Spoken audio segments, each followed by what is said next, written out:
Oi pessoal, boa tarde, tudo bom? Bom, vamos lá, né? A gente vai começar hoje o módulo, tá? De atendimento clínico, tá? Então, o básico que vocês precisam saber de um atendimento é a ficha de anamnese. O que é essa ficha de anamnese, tá? Ou a gente pode chamar de ficha de atendimento. Quando a gente chega em qualquer pronto de atendimento, na clínica de um médico, em qualquer lugar, a primeira coisa que eles fazem é o quê? Começar a perguntar, né? Pergunta nosso nome, nosso endereço, os dados pessoais, telefone, tudo bonitinho. Em animal a gente não vai pegar só dados dele, a gente vai pegar os dados dele e do proprietário, tá? Então, a nossa ficha de anamnese ela vai começar inicialmente na sala de espera.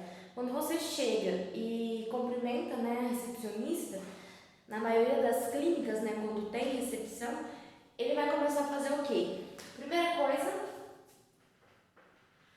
dados do proprietário. Que dados são esses, gente? A gente vai perguntar o nome do proprietário, o endereço, o telefone. Sempre no telefone vocês vão pedir mais ou menos 2 telefones para contato, tá, gente? Não pode pedir menos que isso. Às vezes a gente liga em um. Exemplo, o cachorro foi para um atendimento, tá? E a gente vai fazer exame nele e no exame a gente descobre que tem que fazer uma cirurgia de emergência. Então, a gente tem que ligar para o proprietário para ele autorizar a fazer isso, tá? Então, para a gente ter um telefone, para a gente falar mais rápido. Um não deu certo, o outro daria certo, né? Então, nome, endereço, telefone, CPF, tá? Ou RG. Por que a gente pede sempre um documento pessoal? Porque a gente tem que fazer alguma coisa para o proprietário assinar um laudo, né? Vai ficar internado. Então, a gente bate um laudinho para esse animal que vai ficar internado, para estar gerando boleto, então as formas de pagamento. Então, nome, endereço, telefone, CPF, RG. E aí, se você quiser mais, exemplo, aqui o nome é Maria, mas sobre o animal pode falar com o João também.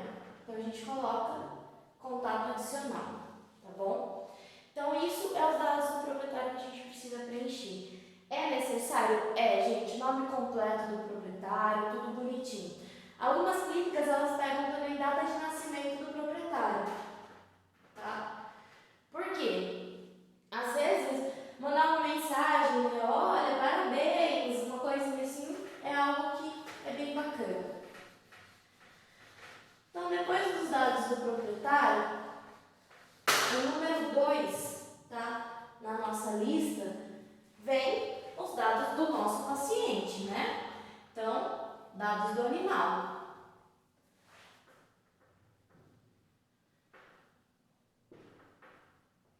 Gente, vocês me desculpem, mas minha letra é feia. Então, paciente. Então, nesses dados do paciente, deixa eu ver se a caneta preta fica melhor. Nos dados do paciente, que agora a gente vai conversar um pouquinho mais sobre isso.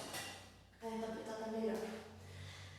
Então, na parte de dados do animal, tá? Eu vou estar enviando uma ficha de anamnese pro Felipe, que ele está passando para vocês, ela montada certinho, tá? Para vocês terem uma noção. Então a gente vai colocar nome do animal. Por que eu preciso saber o nome desse animal? Além de informação, né? Um atendimento diferenciado, chamando esse animal pelo nome. Às vezes ele vai ficar internado, então eu preciso chamar esse animal pelo nome dele. Então, nome do animal, idade. Aí agora eu pergunto para vocês, por que, né? A gente tem que saber a idade do animal. Quando a gente pergunta para o proprietário a idade, é porque eu quero saber se esse animal, na verdade a gente vê, né? Mas a gente tem que perguntar sempre. Se for animais, a gente já relaciona sintomas, se vacinou ou não, vermifugação ou não, a animais novos, né? Então, animais jovens, a gente vai sempre perguntar sobre a vacinação. Isso, não que a gente não vá perguntar para animal adulto, mas vacinação, vermifugação, alimentação, né? Mas isso é lá depois, tá? Vocês vão ver lá atrás de novo. Então, a idade eu quero saber se ele é jovem, se ele é adulto. Se ele for adulto, a gente vai começar a perguntar: teve doença anterior? Teve algum problema anterior? Tá? E se ele é idoso? Tá? Então, assim, isso vai me dar um norte do que eu tenho que falar com esse proprietário, do que eu posso pensar de doença que esse animal esteja. Idade, raça. E aí tem mais. A raça também é outro item que a gente tem que ter sempre anotado. Por que a gente pergunta a raça? Primeira coisa, gente, é muito comum, rotineiramente, né? A gente começa na rotina, a gente parar de perguntar pro proprietário: que raça que é esse animal? Porque a gente já sabe, né? Aí que a gente vai lá, anota o que a gente está vendo. O que acontece? Tem muito proprietário que não aceita você falar que o cachorro dele é vira-lata. Principalmente se esse cachorro tiver uma misturinha de raça, York, Shih Tzu, essas coisas, e aí o proprietário vai pirar. Eu com essa mania, ano passado eu passei uma vergonha. Eu fui atender com acupuntura uma York, tá? A Melzinha, até vocês viram um vídeo dela com uma discopatia na cervical. Cheguei lá, falei assim: nossa, que linda a Melzinha, né? E da hora que eu fui fazer os dados da proprietária, eu falei: ela é uma Yorkshire, né? A proprietária falou: não, ela é uma Spitz. Eu olhei e falei: oi?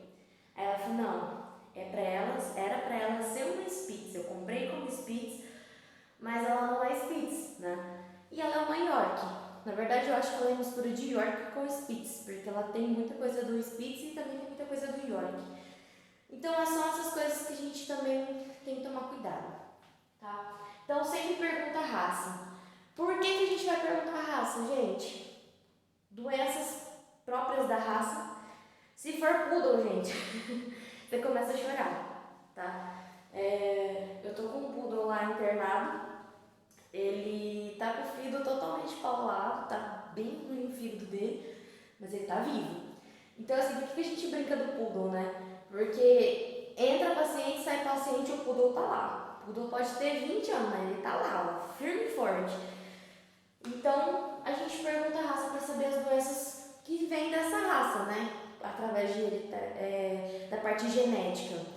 O poodle, ele tem muito problema cardíaco, discopatia, problemas de patela, problemas oftálmicos, problemas neurológicos, problemas de pele, Shih Tzu, problema ocular, né, as úlceras de córnea, problemas de pele. Então, assim, são N tipos de problemas devido à raça, e isso também ajuda a gente a chegar no diagnóstico, tá? Alguns diagnósticos com os exames é fácil, agora outros a gente tem que pesquisar e ver. Então, se eu sei a raça e eu sei mais ou menos as doenças que são proporcionais àquela raça, é mais fácil. Então, nome, idade, raça, sexo, né? Se é macho ou fêmea. Porque também eu sei, exemplo, uma fêmea com sangramento pode ser sim, mas também pode ser uma cistite, pode ser um problema de útero. Então, eu já levo para esse lado. Exemplo, eu tenho um paciente que chama Tapioca. A gente pensa o quê? Tapioca fêmea, né? Ele é um tapioco, eu brinco. Porque ele é macho. Então, às vezes, o nome, ele não te leva para o sexo do animal, tá? Então, a gente sempre pergunta. Então, idade, nome, raça, sexo, peso. O peso é pelo fato, às vezes o proprietário vem, você atende o animal, você vai mandar os exames fazer, esse animal volta para casa e aí você só vai passar a medicação depois. Só que, se eu não tiver pesado esse animal animal na hora que ele chegou na clínica, eu depois vou ter que falar pro proprietário levar novamente. Então é sempre ideal a gente pesar esse animal no início do atendimento, tá? Então nome, idade, raça, sexo, peso e espécie. Numa clínica de pequenos, a gente pode ter felinos, tá? Tem quem atende silvestres ou cães. Então, às vezes, pelo nome, num dia que eu atendi muito paciente, eu não vou lembrar. Mas se eu tiver todas essas especificações, então é mais fácil para mim, tá? Então, sempre anota bonitinho. E outra coisa, pelagem. A pelagem, gente, é a coloração da pelagem. Se esse animal é branco, se ele é preto, se ele é branco e preto, se ele é branco e marrom, se ele é tricolor, né, que ele é marrom, preto e branco. Então eu tenho que colocar tudo isso, porque é uma forma de eu entender mais sobre o animal e lembrar dele. Às vezes esse animal ele vai ser internado e nessa internação eu tenho 2 mel, que é muito comum o nome mel. E aí, se eu não sei a coloração dela, às vezes eu acabo confundindo, tá? Não que isso seja rotineiro, tá, gente? Porque geralmente a gente interna, coloca a plaquinha lá, qual que é o animal. Mas a gente tem que ter uma noção maior. Bom, acho que tranquilo até aqui, né?